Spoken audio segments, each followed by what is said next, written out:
Bonjour les amis, on se retrouve aujourd'hui pour une nouvelle vidéo pour parler de Candace Owens qui va dire ses 4 vérités sur Israël et notamment ce qu'ils font en ce moment même en Palestine et de la relation qu'ils ont avec les États-Unis. C'est une femme qui prend des risques sur tous les sujets et notamment sur celui-ci car vous savez très bien ce qu'il passe quand vous parlez d'une certaine communauté. Avant de vous passer l'extrait dans son intégralité, n'oubliez pas de vous abonner, de laisser un pouce en l'air, de partager, de commenter. Et pour ceux et celles qui veulent me soutenir, ça se passe en description sous la vidéo par Tipeee. Je vous passe l'extrait tout de suite. Would Palestinians have the right to return to Gaza if they left while the rebuilding was happening? It would be my hope that we could do something really nice, really good, where they wouldn't want to return. Why would they want to return? The place has been hell. It's been one of the meanest, toughest places on earth. And right now, I've seen every picture from every angle, better than if I were there. And nobody can live there. You can't live there. So if we can build them through massive amounts of money supplied by other people, very rich nations, and they're willing to supply it. If we can build something for them in one of the countries, and it could be Jordan, and it could be Egypt, it could be other countries, and you could build 4 or 5 or 6 areas. It doesn't have to be one area, but you take certain areas and you build really good quality housing, like a beautiful town, like someplace where they can live and not die, because Gaza is a guarantee that they're going to end up dying. The same thing's going to happen again. It's happened over and over again, and it's going to happen again as sure as you're standing there, Peter. So I hope that we could do something where they wouldn't want to go back. Who would want to go back? They've experienced nothing but death and destruction. And here's what he said following that up. Short clip. The only reason the Palestinians want to go back to Gaza is they have no alternative. It's right now a demolition site. This is just a demolition site. Virtually every building is down. They're living under fallen concrete that's very dangerous and very precarious. They instead can occupy all of a beautiful area with homes and safety, and they can live out their lives in peace and harmony instead of having to go back and do it again. The U.S. will take over the Gaza Strip, and we will do a job with it, too. We'll own it and be responsible for dismantling all of the dangerous unexploded bombs and other weapons on the site, level the site and get rid of the destroyed buildings, level it out, create an economic development that will supply unlimited numbers of jobs and housing for the people of the area. Do a real job, do something different. Just can't go back. If you go back, it's going to end up the same way it has for 100 years.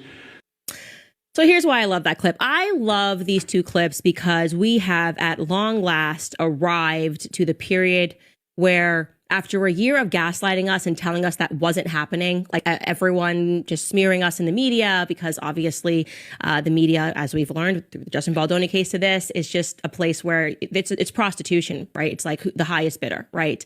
And after a year of them calling everybody anti-Semitic who noticed that an ethnic cleansing was taking place, we're just now getting to the point, which is an ethnic cleansing is going to take place. We're going to just move millions of bodies. And now we're going to try to emotionally engineer the public to think that it's acceptable by saying, well, there's nothing left.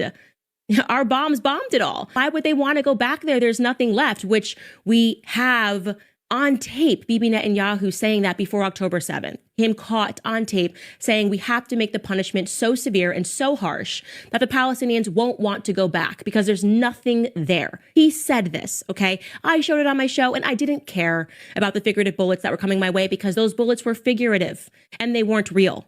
And what I saw in terms of the kids being target practiced on in Gaza made me sick to my stomach.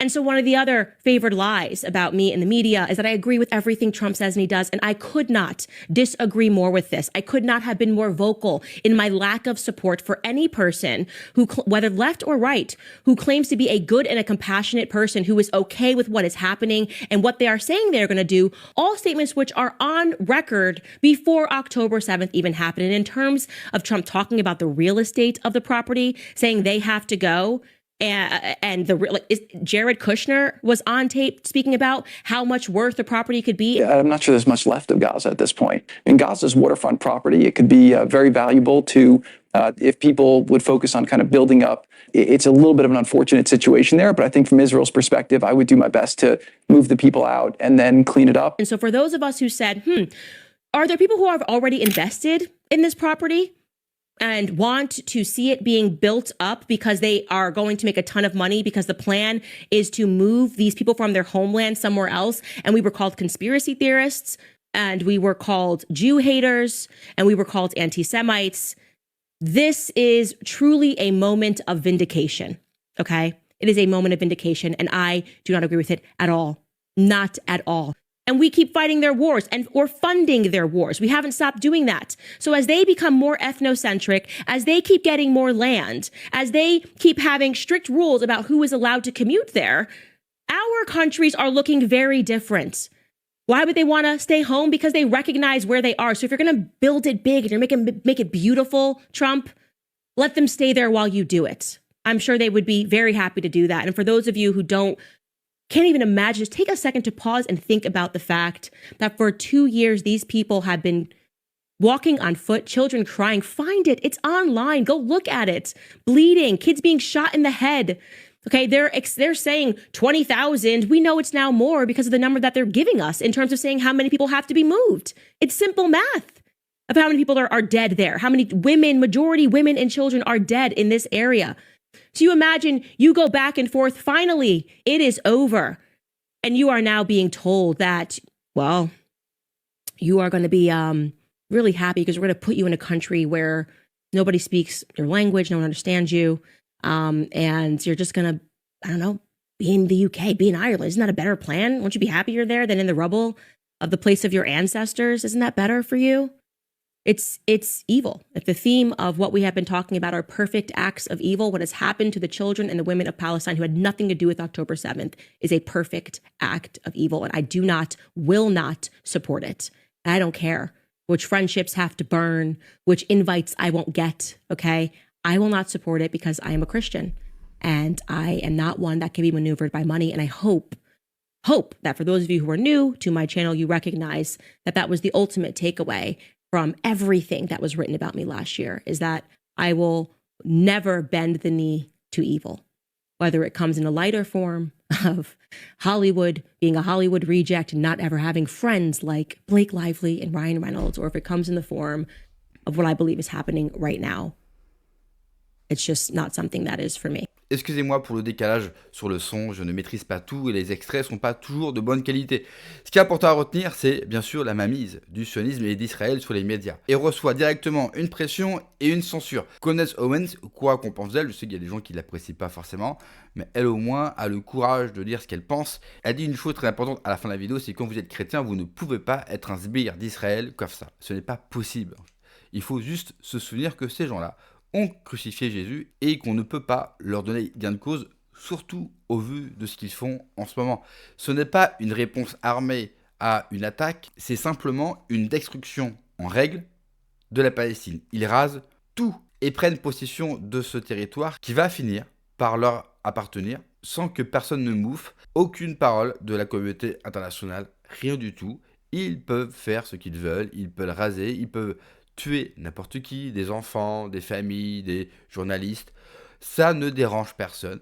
Personne est capable de leur tenir tête, ce qui explique beaucoup de choses sur le rôle néfaste de ce pays sur les nations occidentales qui n'osent pas prendre la parole avec tout ce qu'il passe. On connaît l'influence et le pouvoir néfaste du Mossad, ce qui veut dire aussi qu'ils doivent avoir pas mal d'éléments sur nos représentants, sur nos présidents, premiers ministres. En même temps, nous avons une classe politique décadente et qui ont plein de casseroles et de dossiers au cul, ce qui rend facile de les faire chanter. Imaginez un instant que ce soit la Russie qui fait cela en Ukraine. Qu'est-ce qu'on ne dirait pas matin, midi et soir? Mais là, eux, ils ont le droit de faire n'importe quoi, ils ont le droit de massacrer toute une population, de prendre leurs terres, leur territoire, mais cela doit être normal. On ne peut pas critiquer la politique internationale d'Israël sans être taxé d'antisémitisme. Alors je précise bien sûr dans cette vidéo que je ne suis pas suicidaire et que je continuerai à prendre la parole sur ce sujet. Il y a quand même une bonne nouvelle, hein. Aujourd'hui c'est la rentrée de CNews, donc ils vont en remettre une couche bien sûr sur l'antisémitisme,